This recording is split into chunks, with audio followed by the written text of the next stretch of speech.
in this one, and we will hold the questions till the end because with two people, there's a bit of logistics. So we have Nadia and Bernard, and are you from the same place? No, even from different places. Okay, so they will let us know where they're from, and we had better get started. So as I said, we'll hold all the questions till the end to make sure both speakers get 20 minutes. All right. Thank you, Susan.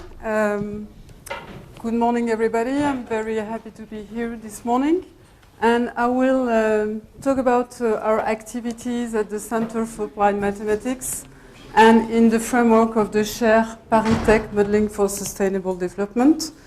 And I've chosen to speak about power system because, as you might know, there are many major issues for the next decades. So huge investments forecasted, and also the impact of electricity, which is known today standing for more than 45% of carbon dioxide emissions worldwide. So what's interesting in the framework of a low carbon electricity system is that we have many recommendations.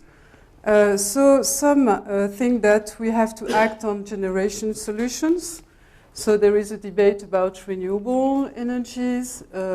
Nuclear is stated as a zero-emission technology, and there are some claims about new technology, namely capture and storage technology that can be very good opportunities to reduce carbon emissions. But you have also recommendations concerning policies and tools. So we've been talking about markets this morning.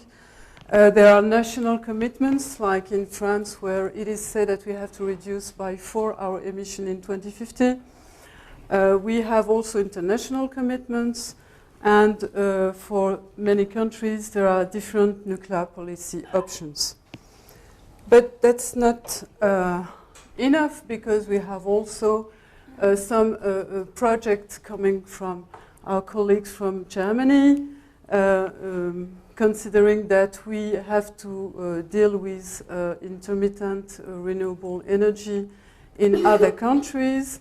And we have this technical solution claiming that energy efficiency, smart solution, mobility based on electric vehicle, biofuels, and decentralized grid can lead to the right solution.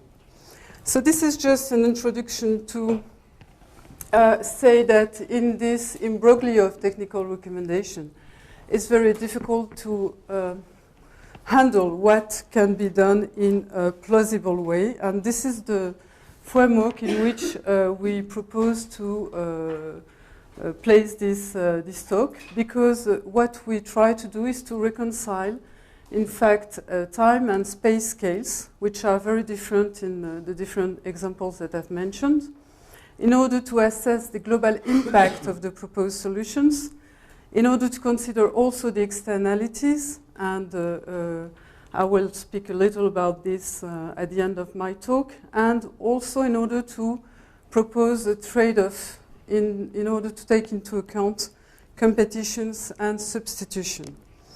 And what I want to precise here is that the spirit in which we are is definitely not considering prediction which imposes the future, but being in methodology based on perspective. That means that we would like to envision all the possible future in order to lighten tomorrow's consequences of today's choices, and to be prepared to unexpected trends or events thanks to the assessments of the diversity of the imagined future, to build, like Pierre Massé told in the 50s already, processes for the stakeholders or decision makers who desire a calculated adventure. So for this, we need some tools. And the tools that we will use are only tools to think, debate, and evaluate decisions and measures. And we will not make only any other use of the results that they will provide.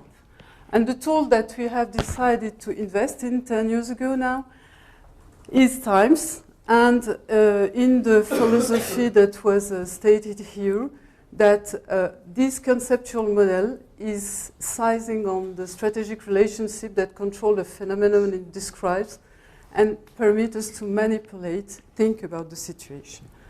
So very briefly, the interest of the TIMES model is that it allows to handle in the energy system all the competitions, substitutions, and currents that we need to handle in order to give plausible results.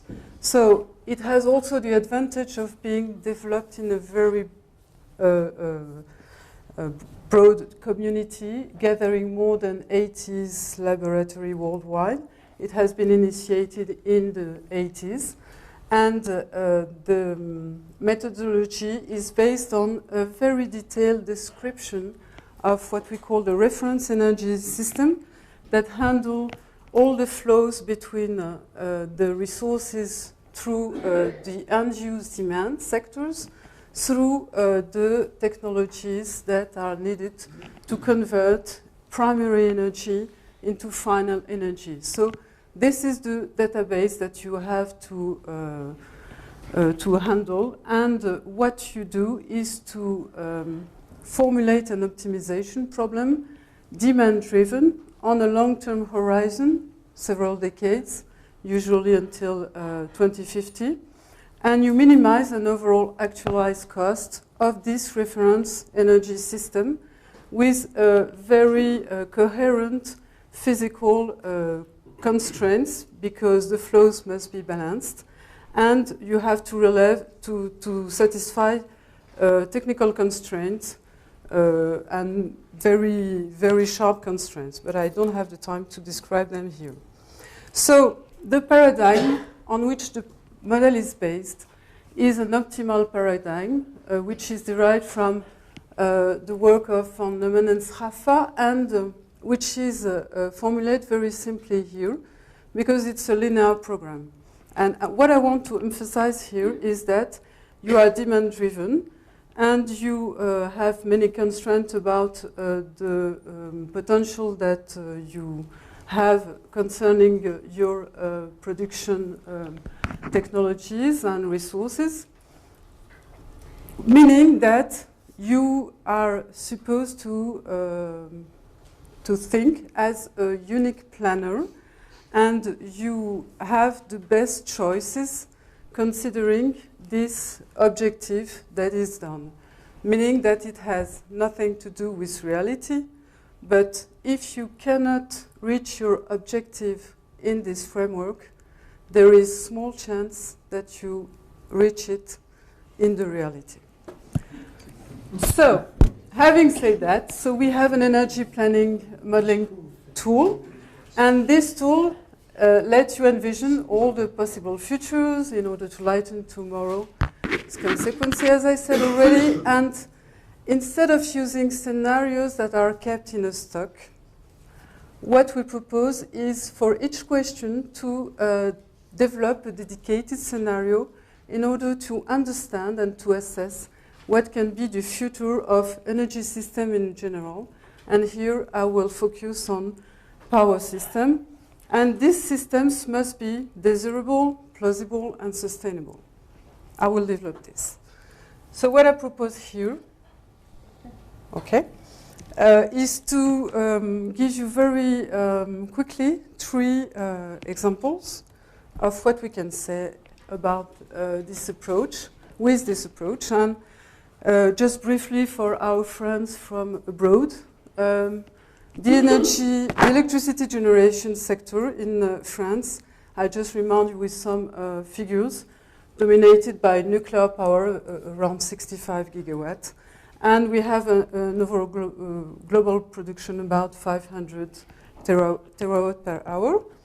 And we have a little problem, which is that if we stop investing here in 2005, here you see the cliff effect, where in blue you have the nuclear capacity installed. So we have to think about our future seriously.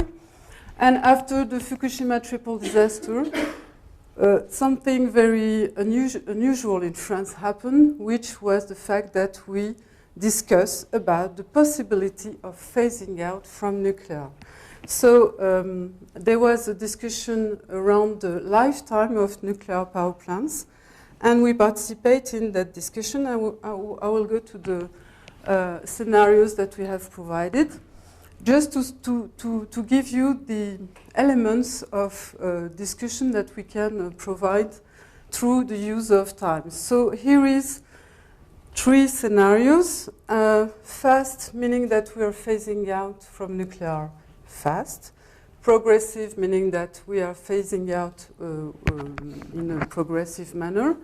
And business as usual, meaning that we are keeping 65 gigawatt of nuclear power over the horizon.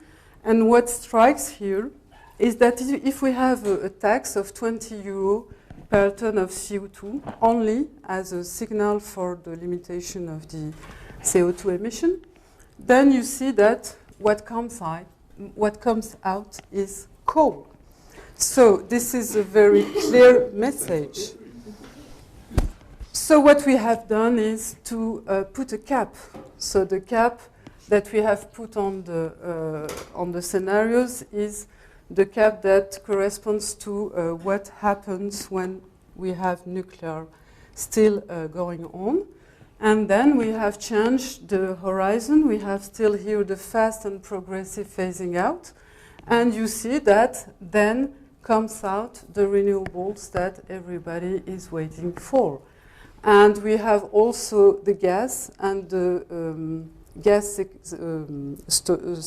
storage technologies that comes out. So what is the cap on? Just understand, what is the cap on? The cap is on the volume of emissions which is constrained at the same level than the one that is given by the scenario where you have the nuclear in the BAU. Okay? So, yes, I know that. The demand is not the same in the 3 scenarios. You have an elastic demand, meaning that here it's more costly than in the other scenarios. So the trade-off is... and oil is coming in. Oil? No. It's No. not the red. No, you have to read this because there is very, very little oil. Very, very. It's here. It's gas, and gas. Je sais pas si on dit sequestrated. Okay, so this I don't want. We can come back. We have some papers about that. What I want to show also is that it's very interesting to see if you have the cumulative sum of the capacities installed over the period. Here you see that if you're in industrial, you can have many investment to do in the renewable in this scenario, and this is the kind of analysis that you can give with this approach. But where you here, you can also ask for the question of flexibility that some of you have already treated, and I was speaking about plausibility. So we must look the stability issues related to this very high share of renewables. And the problem that we are facing now is that we are working in long-term planning models that deal with several years of decades. And we want to speak about stability, which involve timescales ranging from few milliseconds to a few hours. So what we have to handle is that reliability, which I define as the capability of the power system to withstand sudden disturbance due to load fluctuation. And you might know that this depends on the level and spatial distribution of your loads and capacities, and that you need this reliability in order to prevent power outages. What we have developed, and I will just briefly give you some insights about this, is an approach which which gives you, in fact, the reserve level that you must have inside your mix as a property in order to ensure this level of reliability. And this level of reserve is given by two indicators, which gives the kinetic reserve and the magnetic reserve. And these reserves are necessary, mandatory for transmission maintenance and for frequency maintenance. So the indicator can be seen as a time that you have to recover the stability of your system after load fluctuation, and if you have enough reserve to monitor it. So what we have done is that we have just calculate what was the level of kinetic reserve and magnetic reserve provided by the different mix that I've shown in the different scenarios. And as you can see, if we have here the reference for the business as usual, the other scenario decreased the reserve both in the kinetic and magnetic problem. So this is not the end, because yes. Just a clarification. Yes. In the reliability analysis, do you have an infinitesimal perturbation of the load, or No. The perturbation can be, because it can be very much non-linear. Yeah, no, we consider relevant perturbation given the power system that you have, which means that it corresponds to, for here it was for France, to the level of perturbation that our TSO consider. You can lose a nuclear power plant, for instance. So this is in terms of share, I think about 10% of the total installed capacity. But you can change this parameter in order to calculate your indicator. The question is that as far as we don't have an absolute value, what is interesting is to see what is the trend when you compare it to the reference scenario. Okay? So we don't know what the adequate amount of reserve is? Sorry? You don't compare that to the adequate amount of reserve level? No, because it's something that is very difficult to have, because today you know that we have overcapacities, and the design of the power system was not made with this point of view, in fact. The design of the power system was made because we decided to develop nuclear power and to put a lot of nuclear, and that's it. So just to go beyond, Susan, Just a couple of minutes, yeah. Couple of minutes, okay. Just to give you some elements about that. This is not something that cannot be. This is something that we can work on, and what I wanted to show here is that if you put the reliability indicators as constraint into your scenarios, then you can design a power system which may have some renewables and also can be reliable in the sense that I've defined. So we've made the experiment on the Réunion Island, which is very interesting because they want to have 100% renewable sources in their power generation by 2030. And there is a rule there. It is mandatory by the law that you don't have more than 30% of intermittency in your power mix instantaneously. This has been made in order to operate the system in a smooth manner and with flexibility. So I will skip that. I can come back. What we can see is that thanks to this limitation of 30% of instantaneous power production in the mix.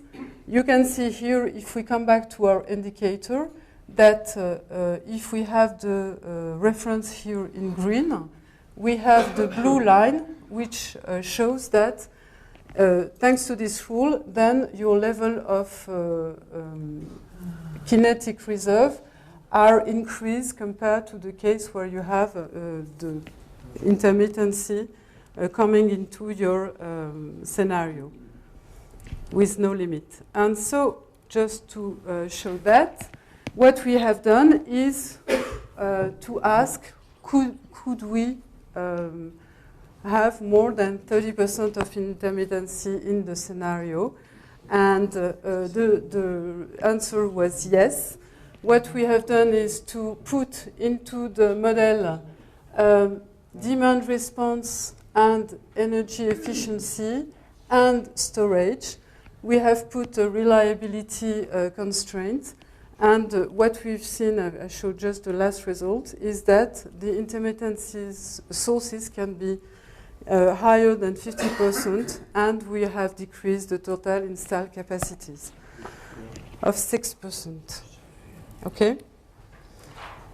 Just to conclude, because we speak about material resource, we speak about uranium, I wanted to say that we have also some studies about the impacts between water and energy. And we have very strong links between these externalities that are the fact that we are using energy for water, and the reverse is also true. And what we have done also in other studies is to put a constraint on the level of water that you want to consume in order to design your power system. And here in the Middle East, we see that if we put this constraint, then we change completely the mix. Okay? So I can come back also to this with the questions. Just to conclude, what I wanted to show you is that technical plausibility of power generation as a scenarios is something that is crucial, and that is too less discussed when we have all the scenarios proposed by the different agencies and NGOs. And we think that we have to assess the place of strategic factors in order to understand this technical feasibility. And water is very important for us. The reliability of power mix system is also very important because this is something that is never discussed. And what we believe that we can make some prospective analysis using very simple and clear tools in order to find this balance between all the issues that we want to provide. I have some contacts and papers if you're interested. Thank you.